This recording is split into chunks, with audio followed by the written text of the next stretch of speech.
What is up, you damn gorgeous and beautiful gamers? Welcome back to Role-Playing James, this Mariel corner in the internet where we like to discuss about RPGs. Today is finally here, my dudes, my brethren tarnished. We are finally going to be able to play Elden Ring.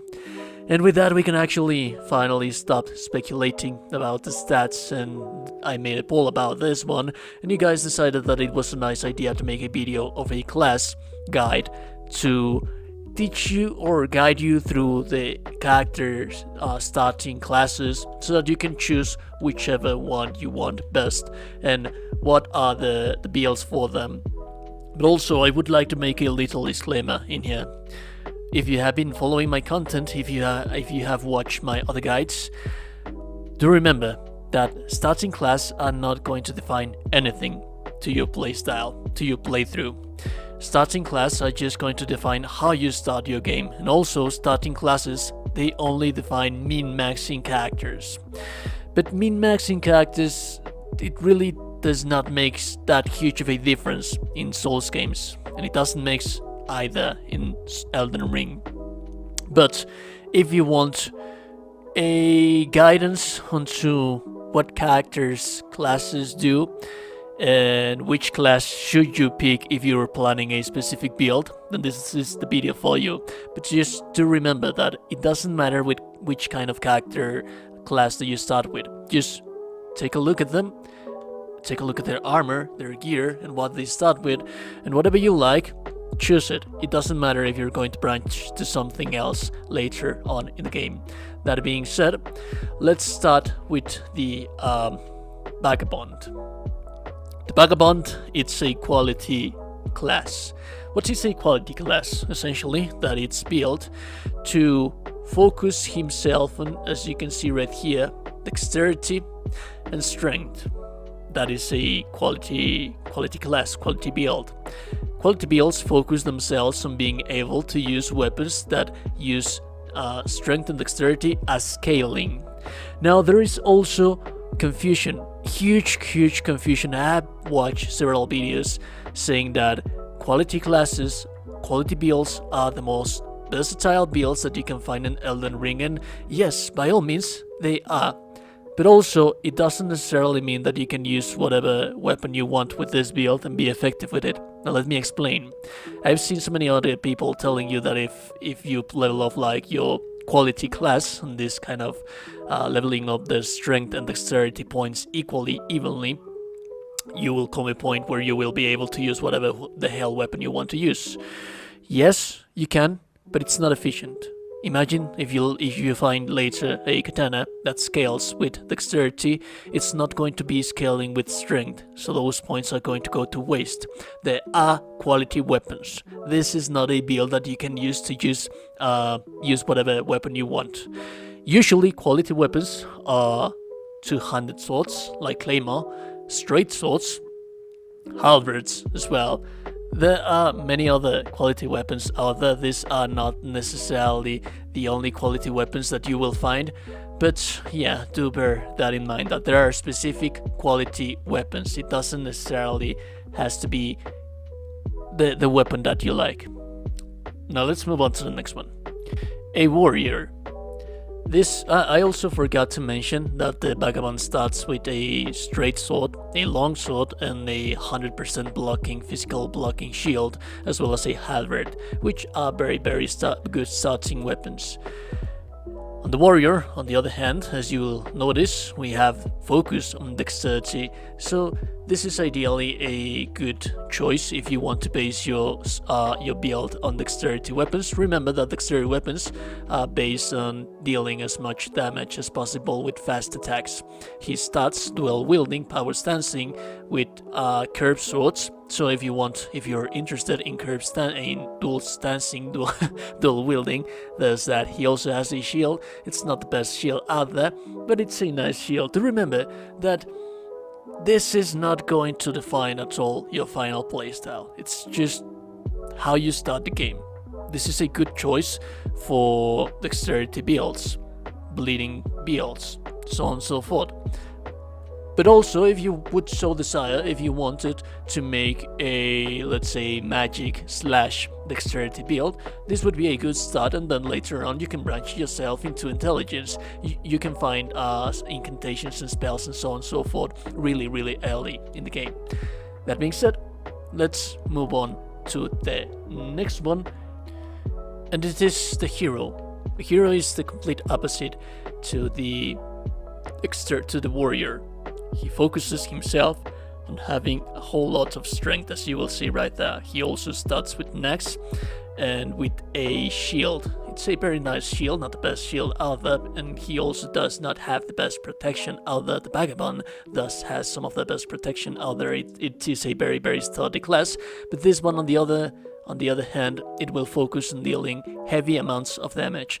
Now, how to differentiate which one do I like the best? Well, ideally, when you find windows of opportunity on bosses, strength characters benefit because they only need to make 1 to 2 hits maybe, and even with 1 they are able to deal amazing amounts of damage, while a dexterity character would have to be dealing as many attacks as possible and then get away from enemy's danger, but he might also get interrupted while attacking, so there's that.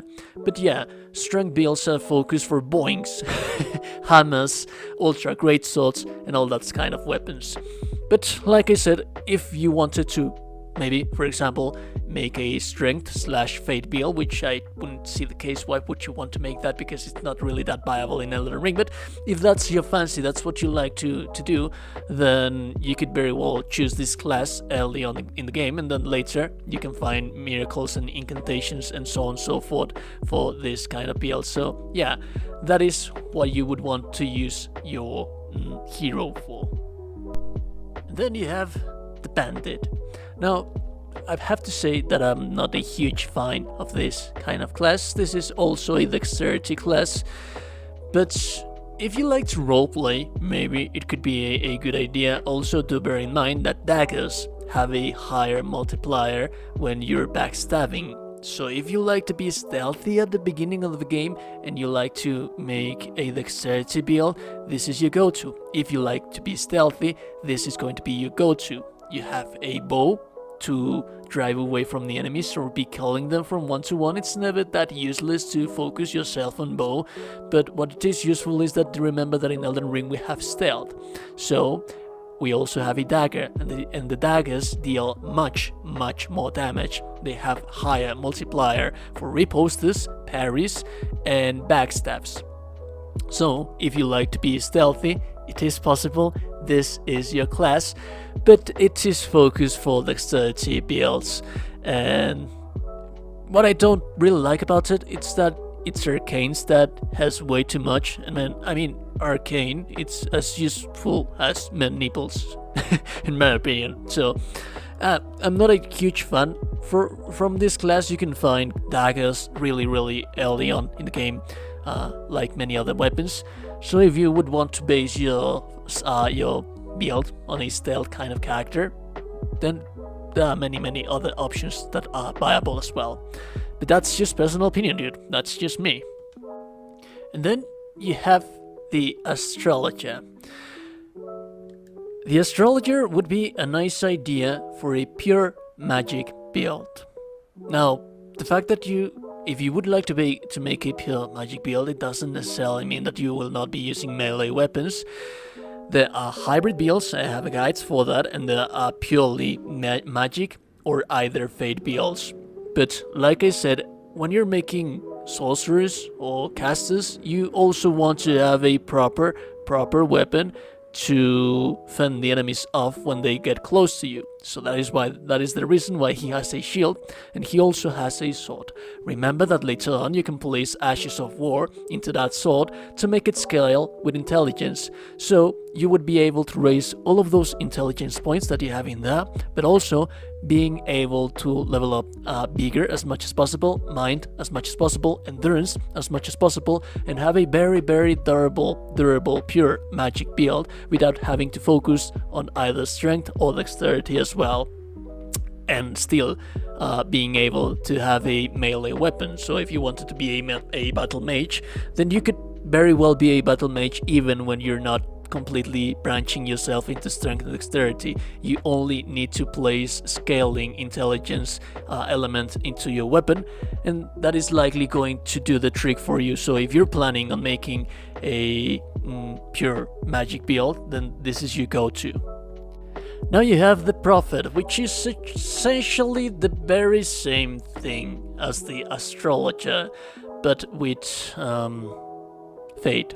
Now do remember that spells, this is something that you need to have in mind. Spells have a personality. When you make a magic kind of build, a sorceries kind of build, then you're going to be attacking from a distance. Your spells are going to be focusing on damaging as much as possible from a distance, and you might say that that's quite boring, but it's one of the most overpowered things that you will find in this kind of games. If you're a beginner and you're able to properly build that build, pardon the redundance, you will be good and you won't have that hard of a time. But when it comes to miracles or incantations, this time around they require for you to be really close to the enemy. That's the main difference. Fate spells require to you close to the enemy. Intelligence away from the enemy. They both deal tremendous amounts of damage, but you do need to have in mind that. And also do bear in mind that he starts with a spear, a tools to do some incantations. That shield that he has right there, it's a very shitty shield. But ideally this is your best class for a pure fate build if you do not want to branch yourself, and that's also possible to do the very same thing that we did with the Astrologer. It's still possible to do that thing, to infuse your weapon with electricity or with fate elements to scale with and make a pure fate build. It is possible. You don't have to branch. If you want to branch, then you could possibly very well do so. It has good strength and dexterity to be able to use early weapons. But if you don't want to branch yourself and you want to be a pure magic build, this is also a good option. Just to remember that it's only going to define the start of the game, not define everything of the game. And then you have the Weave Master, the Samurai, Elden height. Yeah, I was actually quite tempted to make this character as my first character, because it's the very first time around in a Souls game that we have a proper samurai looking. Before I get jumped, yes, I know that we have previous samurai armors, but this is a very versatile class. It starts with a Uchigatana, which is a fan favorite from all of the Souls games, so if you want to make a dexterity build, then this is your go-to. He also has nice strength, vigor, and endurance, so he is possible to branch into a quality build as well. But do bear in mind that, for example, if you wanted to branch yourself to a melee caster, this is possible to do as well. Later you can find something to make incantations, to cast incantations or sorceries, depending on what you want to branch yourself into. It just defines how you start the game. Very interesting is that he starts also with a bow and arrows, not only normal or arrows, but elemental arrows as well, with a shield that it's nice. It's not the best durable, stable shield, but it's nice. It's a nice protection to be exploring around as well. But more than that, I mean, dude, look at him. He looks fucking amazing, and let me tell ya, the Uchigatana, it's a fan favorite for something. It's a really good weapon, so if you're planning on making a dexterity build, this is also a very good candidate for it. And then you have one of my personal favorites, Griffin, my boy. Some of you will get the Berserk reference, some of you won't. Griffin uses an S-Stock, but this is highly your class to go to if you want to make a melee hybrid / intelligence build. It has nice dexterity, it has nice intelligence, it has a tool to cast those spells, it also has that S-Stock, and he also has a parrying shield. So this is a very good choice if you want to branch yourself into a melee / hybrid build into magic. But do remember, I want to be so clear about this because there's a lot of confusion out there and most of you guys are new to the game and I'm trying to help you. If you wanted to make a battle mage, I advise you that your first build, it's a pure magic build, it's not that complex and you don't have to worry that much about stats. I will be teaching you later how to make all of those kind of builds, but it will take me some time, so there's that.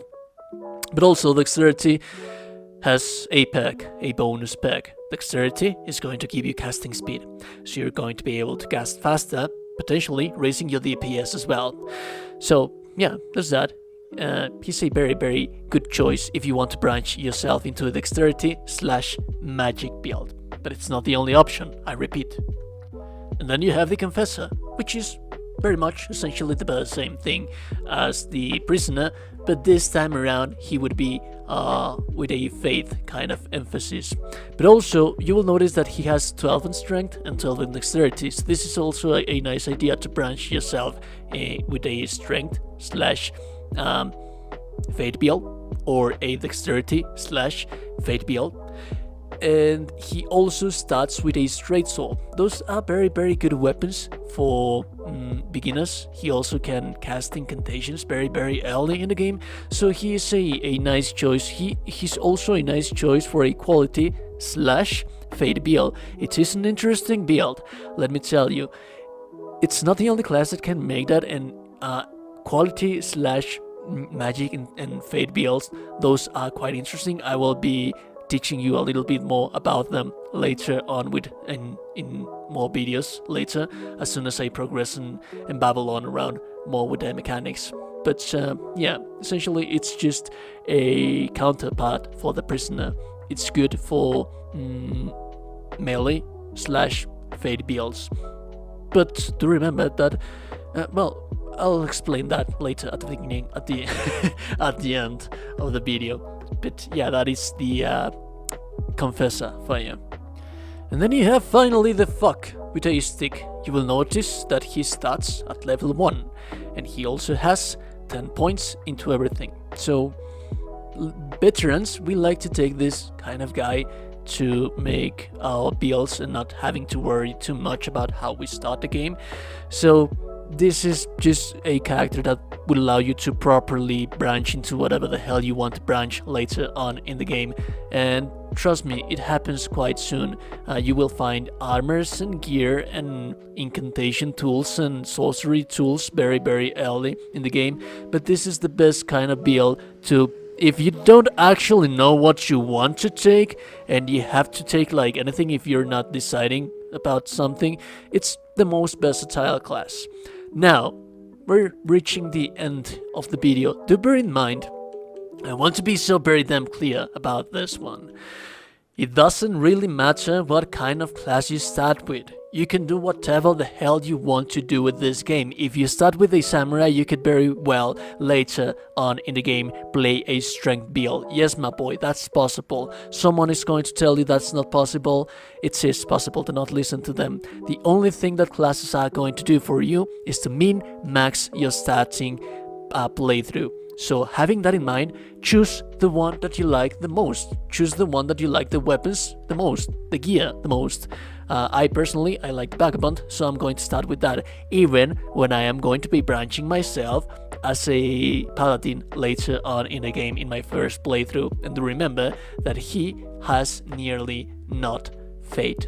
He has nearly no fate, but still I am going to make that work because I like the halberd that he has, I like the longsword that he has, I like the shield that he has. So there's that. Play whatever the hell you want to play. That being said, if no one has told you today that you're a gorgeous and beautiful gamer, you are indeed a gorgeous and beautiful gamer. Have a beautiful day, and I'll be seeing you guys in the next one.